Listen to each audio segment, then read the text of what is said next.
नमस्कार, मैं हेमंत बघेल आप सभी का बहुत बहुत स्वागत करता हूं अपने इस YouTube चैनल में। मुगल साम्राज्य से संबंधित महत्वपूर्ण प्रश्नों पर हम चर्चा कर रहे थे, जिसके अंतर्गत आज हम बात करेंगे जहांगीर से संबंधित महत्वपूर्ण 50 प्रश्नों पर। अगर अभी तक आप लोगों ने जहांगीर अथवा पूरा का पूरा मुगल साम्राज्य का इतिहास नहीं पढ़ा है तो पहले आप लोग मुगल साम्राज्य का इतिहास, जहांगीर का इतिहास, ये सब चीज़ पढ़ लीजिए। उसके बाद इस क्वेश्चन आंसर वाले सीरीज को सॉल्व करिए। देखिए, तो मेरे चैनल के प्लेलिस्ट में आप लोगों को मिल जाएगा मुगल साम्राज्य का संपूर्ण इतिहास, जहांगीर के बारे में भी सब कुछ मैंने डिटेल में पढ़ाया हुआ है। तो आप लोग मेरे चैनल के प्लेलिस्ट में वीडियोस देख सकते हैं। इस वीडियो के डिस्क्रिप्शन में आपको लिंक मिल जाएगा। तो वीडियो को स्टार्ट करते हैं। तो सबसे पहला क्वेश्चन यहाँ मैंने लिया है, जहांगीर का मूल नाम क्या था। तो देखो, बहुत ही कॉमन क्वेश्चन है, बहुत सरल क्वेश्चन है। जहांगीर का मूल नाम, तो जहांगीर इसका मूल नाम नहीं था। जब ये बादशाह बना तो उस समय इसने जहांगीर नाम रखा। तो इसका असल नाम क्या था? सलीम था। माफ़ी चाहूँगा, बाहर थोड़ा म्यूज़िक बज रहा है। तो इसका जो मूल नाम था ना, सलीम था, सलीम। तो जब बादशाह बना तो उस समय जहांगीर के नाम से इसका राज्याभिषेक हुआ। अगला क्वेश्चन है, मरियम उज जमानी किसकी उपाधि थी? मरियम उज जमानी, तो ये जो है ना, मरियम उज जमानी, ये जहांगीर की माता, मतलब सलीम की माता, उसकी उपाधि थी। देखो, सलीम अथवा जहांगीर किसका बेटा था? अकबर का बेटा था। अकबर की बेगम थी हरकाबाई। हरकाबाई जो कि एक राजपूत स्त्री थी। ये भी आप लोगों को ध्यान रखना है कि सलीम की माता एक राजपूत स्त्री थी जो कि आमेर के राजा भारमल की पुत्री थी। कहाँ की थी? आमेर। आमेर जो कि आज के समय में जो क्या कहते हैं, जो अजमेर है ना, उसके आसपास हुआ करता था आमेर। तो आमेर के राजा भारमल की पुत्री थी हरकाबाई। और जब हरकाबाई ने सलीम को जन्म दिया तो अकबर ने इनको मरियम उज जमानी की उपाधि दी थी। तो मरियम उज जमानी, सलीम के जन्म के बाद हरकाबाई को उपाधि प्रदान की गई थी। किसके तरफ से? अकबर के तरफ से। अगला क्वेश्चन है, सलीम का जन्म किस सूफी संत के आशीर्वाद स्वरूप हुआ था? देखिए, कहा जाता है कि जो अकबर था उसको कोई पुत्र नहीं हो रहा था। 2 बच्चे हुए थे जिनके डेथ हो जाती है। तो अकबर बड़ा परेशान था और अकबर जो है ना, एक सूफी संत, उसको बहुत मानता था। उस सूफी संत का नाम था शेख सलीम चिश्ती। शेख सलीम चिश्ती, जो कि अपना क्या कहते हैं, चिश्ती संप्रदाय से संबंधित थे। और जो फतेहपुर सीकरी है ना, वहाँ रहा करते थे। सीकरी नाम का गांव हुआ करता था, वहाँ रहा करते थे। और उसी सीकरी में बाद में फतेहपुर सीकरी नामक नगर की स्थापना की गई थी। तो किस सूफी संत के आशीर्वाद स्वरूप हुआ था? तो शेख सलीम चिश्ती। और इन्हीं के नाम पर सलीम का नाम सलीम रखा गया था। ध्यान रखना, बहुत इंपॉर्टेंट है। सलीम का जन्म कब हुआ था? तो ये हुआ था 1569 में, 1569 में। ध्यान रखना, 1569 में सलीम का जन्म हुआ था, शेख सलीम चिश्ती के आशीर्वाद स्वरूप। अगला क्वेश्चन है, अकबर द्वारा अपने पुत्र सलीम के शिक्षक के रूप में किसे नियुक्त किया गया था? तो सलीम के शिक्षक के रूप में किसे नियुक्त किया गया था? तो अब्दुल रहीम खान खाना, जो बैरम खां का बेटा था ना, अब्दुल रहीम खान खाना, उसको जहांगीर अर्थात सलीम के शिक्षक के रूप में नियुक्त किया गया था। अगला क्वेश्चन देखते हैं, सलीम का पहला विवाह किसके साथ हुआ था? सलीम का पहला विवाह, तो देखो, जो अपने शहजादे थे, जो मतलब राजे महाराजे बादशाह होते थे, वो बहुत सारे विवाह करते थे। तो जो सलीम का पहला विवाह है, ये हुआ था मानबाई से। याद रखना, मानबाई। और ये मानबाई कौन थी? तो भगवान दास की बेटी थी। भगवान दास। भगवान दास कौन थी? हरकाबाई का भाई था। मतलब कि अकबर का साला था भगवान दास और उसकी बेटी थी मानबाई। तो मानबाई के साथ जहांगीर अर्थात सलीम का विवाह हुआ। और मानबाई का एक भाई था जिसका नाम था मान सिंह। ये नाम भी आप लोगों को ध्यान रखना होगा। तो जो मान सिंह अकबर के टाइम पर था, जिसने हल्दी घाटी का युद्ध लड़ा था राणा प्रताप के साथ, तो जो मान सिंह है वो सलीम का एक प्रकार से साला था। एक प्रकार से क्या, साला ही था। तो ध्यान रखना, विवाह कब हुआ था? तो सलीम जब 16 वर्ष का था, अर्थात 1585 में सलीम का पहला विवाह हुआ मानबाई के साथ, 16 वर्ष की आयु में। अगला क्वेश्चन है, सलीम की किस बेगम को जगत गोसाई के नाम से भी जाना जाता है? तो जगत गोसाई, किस बेगम को जगत गोसाई के नाम से जाना जाता है? तो ये है मानमती। इससे पहले जो मैंने बताया वो बाई थी, मानबाई। तो मानमती जो कि जोधपुर की थी, जोधपुर की राजकुमारी थी मानमती, और इसके पिता का नाम था मोटा राजा। मोटा राजा बोला जाता था इसके पिता को, मोटा राजा उदय सिंह। तो ये जो है मानमती, इसको जगत गोसाई कहा जाता था, और ये कहाँ की थी? जोधपुर की थी। अगला क्वेश्चन है, सलीम के अत्यधिक शराब सेवन के कारण उसकी किस बेगम ने आत्महत्या कर लिया था? तो ये मानबाई थी जिसके साथ पहला विवाह हुआ ना, मानबाई। देखो कंफ्यूज मत होना, मानबाई जो कि आमेर की थी, आमेर के राजा भगवान दास की बेटी थी मानबाई। और ये जो है ना जो सलीम था बहुत ज़्यादा शराब पीता था, तो उससे तंग आकर के इसने आत्महत्या कर ली थी।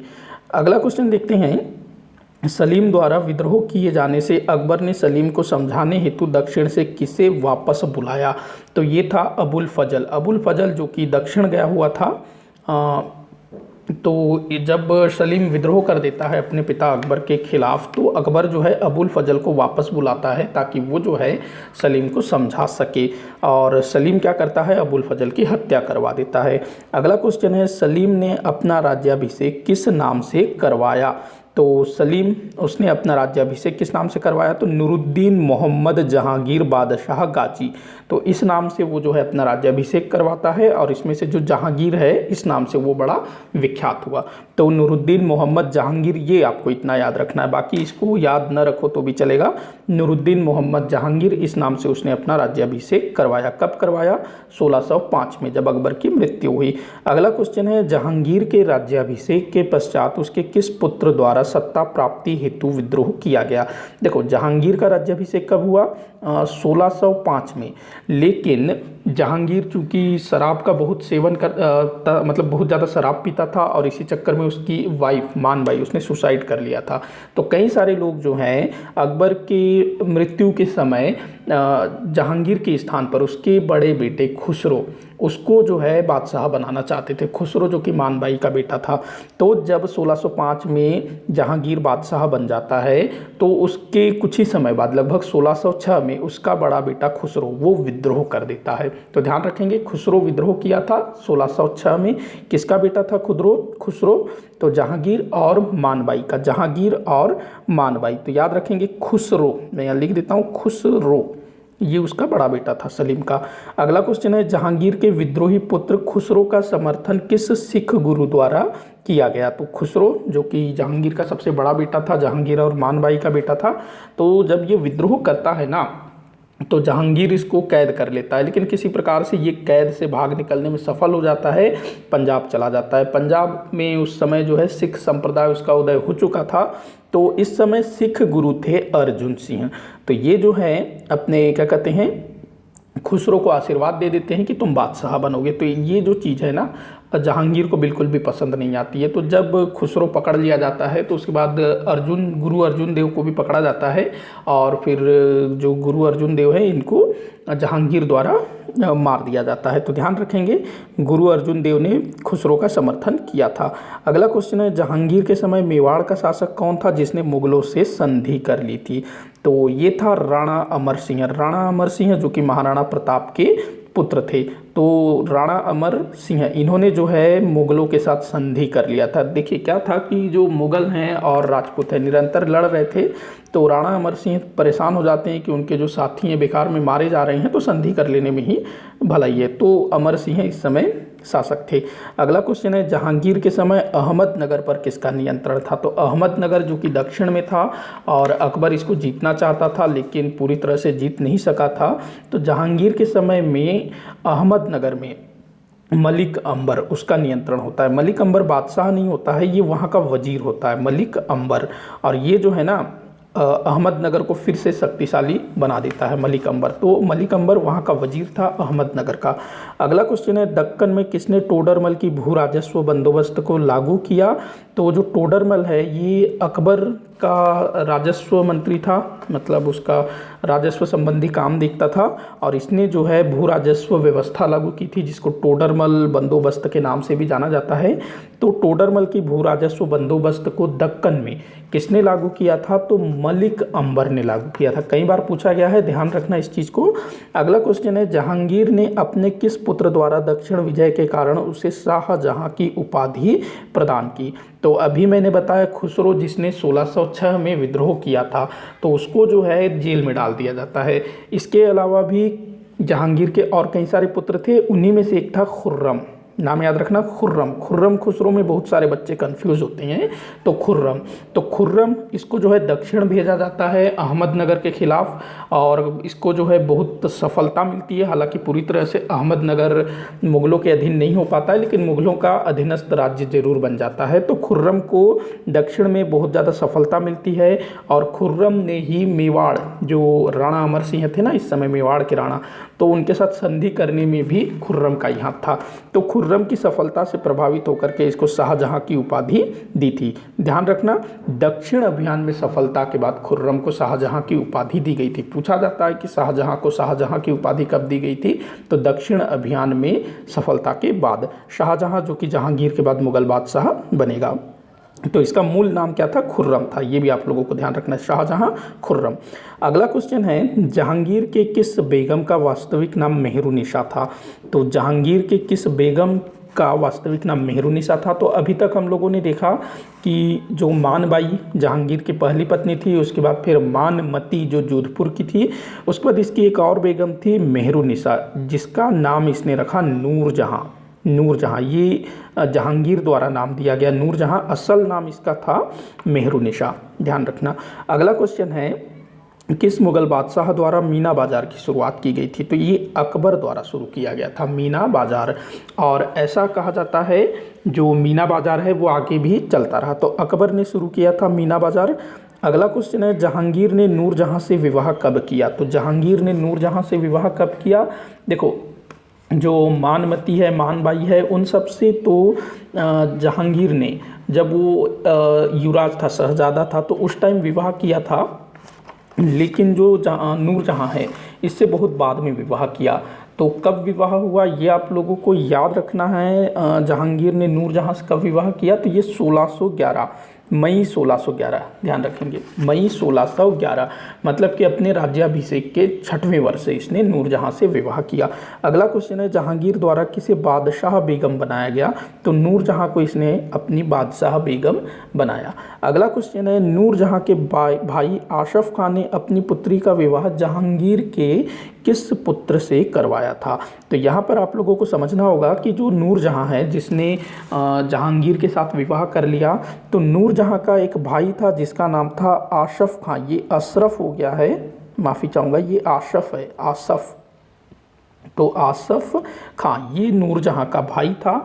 तो आसफ खां जो कि अपनी स्थिति को सुदृढ़ करना चाहता था, शक्तिशाली बनना चाहता था, इसीलिए इसने जो है अपनी बेटी का विवाह जहांगीर के पुत्र के साथ किया। तो किस पुत्र के साथ किया? तो खुर्रम के साथ किया। खुर्रम वही जिसको शाहजहां की उपाधि दी गई। तो ध्यान रखना। और आसफ खां की बेटी का क्या नाम था? तो अर्जुमंद बानो बेगम, अर्जुमंद बानो बेगम। अगला क्वेश्चन है, जहांगीर की मृत्यु किस स्थान पर हुई? तो जहांगीर की मृत्यु हुई थी सन 1627 में। कहाँ पर? लाहौर के निकट एक स्थान है भीमवार, भीमवार, लाहौर के निकट। देखो, जो जहांगीर है ना, ये बहुत ज़्यादा बीमार रहने लगा था अपने अंतिम समय में, क्योंकि शराब वगैरह ये बहुत पीता था, तो इसका जो शरीर है काफ़ी कमज़ोर हो चुका था। तो ये जो है हवा पानी बदलने के लिए कश्मीर की यात्रा पर जाता था। तो कश्मीर गया हुआ था, और वहीं से वापस आते समय लाहौर के पास भीमवार नाम का कोई स्थान है, वहीं इसकी डेथ हो जाती है। कब? 1627 में। अगला क्वेश्चन देखते हैं, जहांगीर को कौन शेखू बाबा कहकर बुलाता था? शेखू बाबा कई बार पूछा गया है। तो ये अकबर, मतलब कि जहांगीर का पिता, इसको शेखू बाबा के नाम से बुलाता था। ध्यान रखेंगे। जहांगीर का मकबरा कहाँ स्थित है? तो देखो, जहांगीर की डेथ कहाँ हुई थी? लाहौर में। तो लाहौर के निकट ही शाहदरा नाम का कोई स्थान है, शाहदरा। तो यहाँ पर जहांगीर का मकबरा है। मतलब कि जहांगीर जो कि लाहौर के निकट भीमवार में इसकी डेथ होती है तो वहीं उसको दफना दिया जाता है शाहदरा में, लाहौर के निकट शाहदरा। आज के समय में ये पाकिस्तान में है। अगला क्वेश्चन है, मुगल वंश का वह शासक कौन था जो अपनी न्यायप्रियता के लिए जाना जाता था? तो जहांगीर ये अपनी न्यायप्रियता के लिए जाना जाता था और इसने अपने राजमहल, जो आगरा में इसका राजमहल था, उसके बाहर इसने एक सोने की जंजीर में घंटी बंधवा दी थी और ये आदेश जारी करवा दिया कि जिसको भी न्याय चाहिए वो इस घंटी को बजा करके न्याय की मांग कर सकता है। हालांकि इतिहासकार ये कहते हैं कि इस घंटी को किसी ने बजाया या नहीं बजाया इस विषय में कोई जानकारी नहीं है, लेकिन न्यायप्रिय अवश्य था। अगला क्वेश्चन है, मुगल वंश का एकमात्र बादशाह जिसने अपनी आत्मकथा लिखी। तो देखो, मुगल साम्राज्य में जितने भी बादशाह हुए उनमें से एकमात्र बादशाह जिसने अपनी आत्मकथा लिखी वो था जहांगीर। ध्यान रखेंगे, जहांगीर इसने अपनी आत्मकथा लिखी, तुजुके जहांगीरी। अगला क्वेश्चन है, और किस भाषा में लिखी थी? तो फारसी भाषा में। अगला क्वेश्चन है, जहांगीर ने किस स्थान पर शालीमार बाग का निर्माण करवाया? तो देखो, जो जहांगीर था ना, इसको स्थापत्य कला के क्षेत्र में बाग बगीचे लगवाने में बड़ा इंटरेस्ट था। मतलब इसको जो है कुछ महल इमारतें बनाने में उतना रुचि नहीं था, बाग बगीचे में ज़्यादा रुचि था। वैसे इसको ना चित्रकला में सबसे ज़्यादा रुचि था। चित्रकला में, अगर स्थापत्य के क्षेत्र में पूछे तो बाग बगीचों में रुचि था। तो बाग बगीचे इसने बहुत सारे लगवाए थे। तो शालीमार बाग ये कश्मीर में इसने बनवाया था। शालीमार बाग कहाँ? कश्मीर। तो ये कश्मीर की यात्रा किया करता था। कश्मीर को अकबर ने जीत लिया था, तो कश्मीर में इसने शालीमार बाग बनवाया था।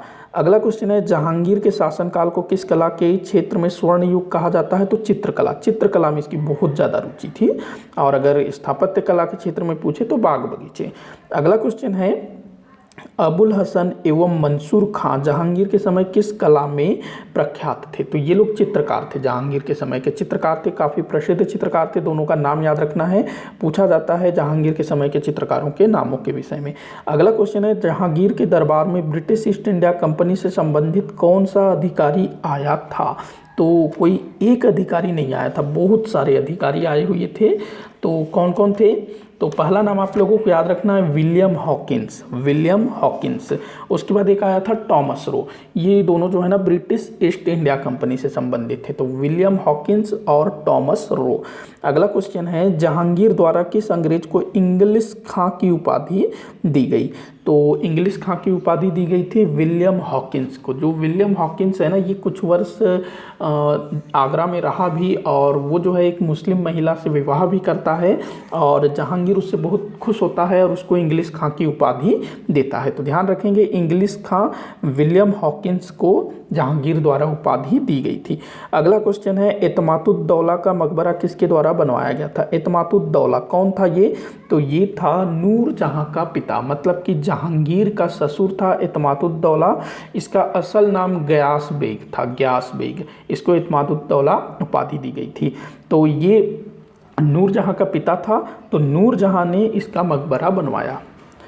अगला क्वेश्चन है, जहांगीर द्वारा लिखित आत्मकथा तुजुके जहांगीरी के मुख्य पृष्ठ का चित्रांकन किस चित्रकार द्वारा किया गया? तो मैंने बताया कि जहांगीर मुगल साम्राज्य का एकमात्र बादशाह था जिसने अपनी आत्मकथा लिखी। किस नाम से? तुजुके जहांगीरी। तो तुजुके जहांगीरी के मुख्य पृष्ठ, जो मेन पेज है ना, सामने का जो फ्रंट पेज होता है, उसमें जो चित्र बना हुआ है उसका चित्रकार कौन है ये आपको बताना है। तो इस टाइप से प्रश्न भी पूछा जाता है। मतलब एक तरह से काफ़ी कठिन टाइप का क्वेश्चन ये बनता है, लेकिन आप लोगों को याद रखना है, पूछा जाता है कभी कभी।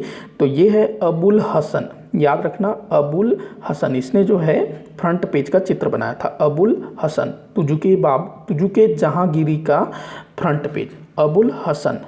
माफ़ी चाहूँगा, ये हसल हो गया, एक मिनट, सॉरी। तो ये न होगा, हसन, अबुल हसन। तो इसने जो है तुजुके जहांगीरी का मेन पेज को ड्रॉ किया था, चित्र बनाया था। अगला क्वेश्चन है, जहांगीर कालीन किस चित्रकार द्वारा साइबेरियन सारस का चित्र बनाया गया था? ये भी कई बार पूछा गया है। तो मंसूर, उस्ताद मंसूर खां, उस्ताद मंसूर खां, इसने साइबेरियन सारस का चित्र बनाया था। देखो, जो साइबेरियन सारस हैं ये भारत के पक्षी नहीं थे, ये लोग जो हैं यहाँ पर प्रवास करते थे, आते थे।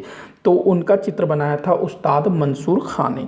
अगला क्वेश्चन है, जहांगीर ने अपने दरबार के किस चित्रकार को फारस भेजा ताकि वह फारस के शाह, उसके परिजन और उसके अमीरों के छवि चित्र बनाकर लाए।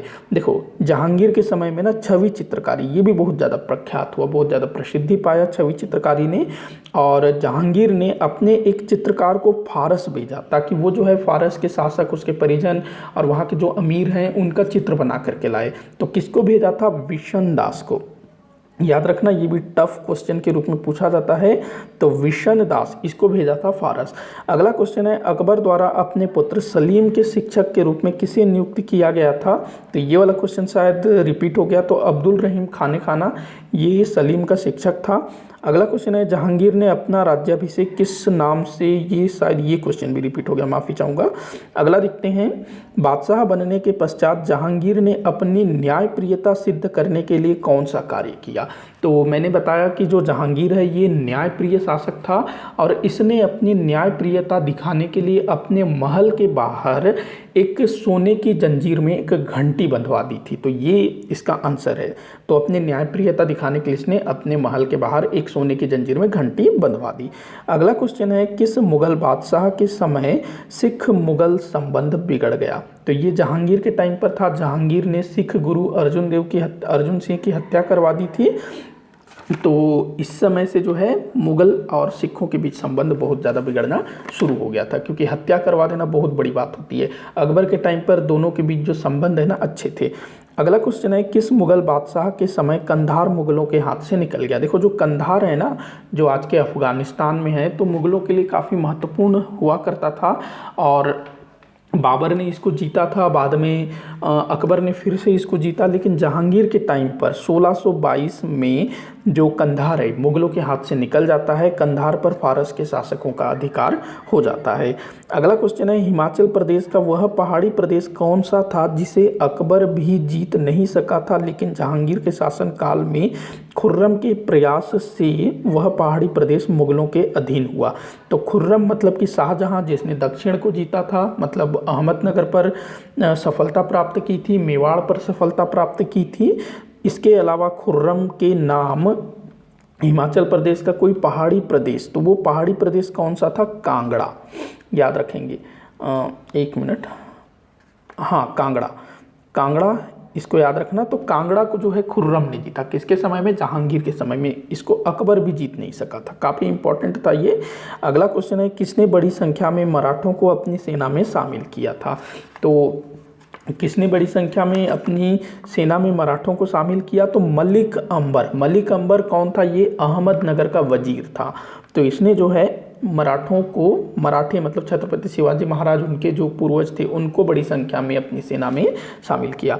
अगला क्वेश्चन है, मुगलों का मराठों से प्रथम संपर्क कहाँ हुआ? तो ये अहमदनगर में हुआ। अहमदनगर वहीं जहाँ मलिक अंबर वजीर था, मतलब मलिक अंबर जो है अहमदनगर का वजीर था। तो वहीं पर मुगलों का मराठों से प्रथम संपर्क हुआ था जब अकबर अहमदनगर पर अटैक करता है।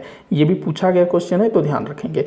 अगला क्वेश्चन है, मुगल काल में गुलाब के फूल से इत्र बनाने की कला किसने विकसित की थी? तो ये एक लेडी का नाम याद रखेंगे, अस्मत बेगम। अस्मत बेगम कौन थी? ये थी नूरजहां की माँ, अर्थात जहांगीर की सासू माँ। तो इसने जो है गुलाब के फूल से इत्र बनाने की कला विकसित की। अगला क्वेश्चन है, सल्तनत कालीन सुल्तान गयासुद्दीन बलबन द्वारा मनाए जाने वाले किस फारसी त्यौहार को मुगलों द्वारा भी मनाया जाता था? तो गयासुद्दीन बलबन, इसने जो है कई सारे फारसी परंपराओं को भारत में शुरू किया था। उन्हीं में से एक था नवरोज। नवरोज मतलब कि फारसियों का नववर्ष नवरोज। तो इस त्यौहार को मुगल मनाया करते थे। अगला क्वेश्चन है, नूरजहां ने अपनी बेटी लाडली बेगम का विवाह किस शहजादे से किया था?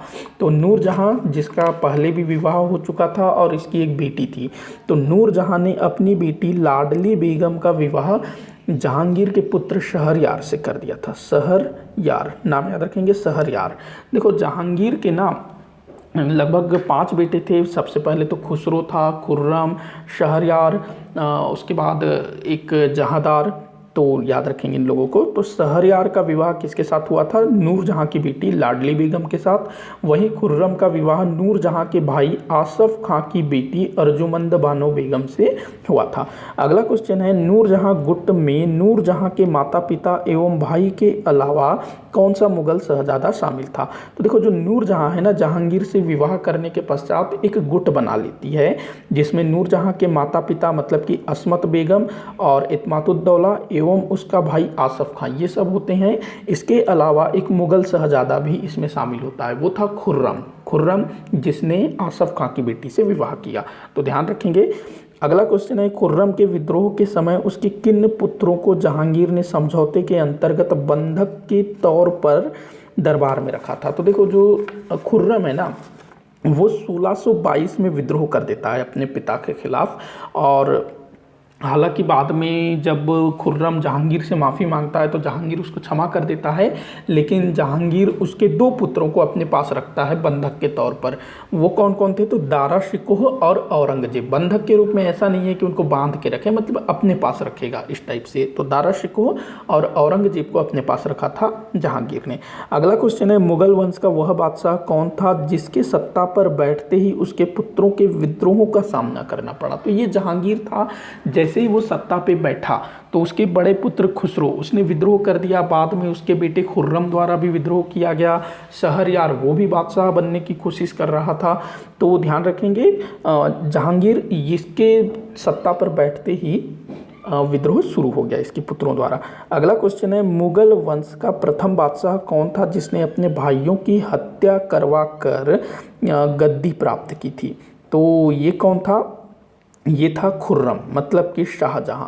शाहजहां अपने भाइयों की हत्या करवा देता है और गद्दी प्राप्त कर लेता है। जब जैसे ही ये पता चलता है कि जहांगीर उसकी डेथ हो गई है तो सभी भाई जो है ना बादशाह बनने की कोशिश करते हैं। सभी कोशिश नहीं करते हैं, शहरयार और खुर्रम। तो जो खुर्रम है वो शहरयार को मरवा देता है और अपने दूसरे भाइयों को भी मरवा देता है। तो ध्यान रखेंगे सारा कुछ। तो आज का जो वीडियो है यही समाप्त होता है। आप लोग कमेंट करके बताइएगा कि आपसे कितने क्वेश्चन सॉल्व हुए। किसी भी क्वेश्चन में डाउट हो या आप लोगों को लगता है कि मैंने किसी क्वेश्चन का गलत आंसर किया है तो आप लोग कमेंट बॉक्स में ज़रूर लिखिएगा, मैं सॉल्व करने की कोशिश करूँगा। वीडियो को आखिर तक देखने के लिए बहुत बहुत धन्यवाद।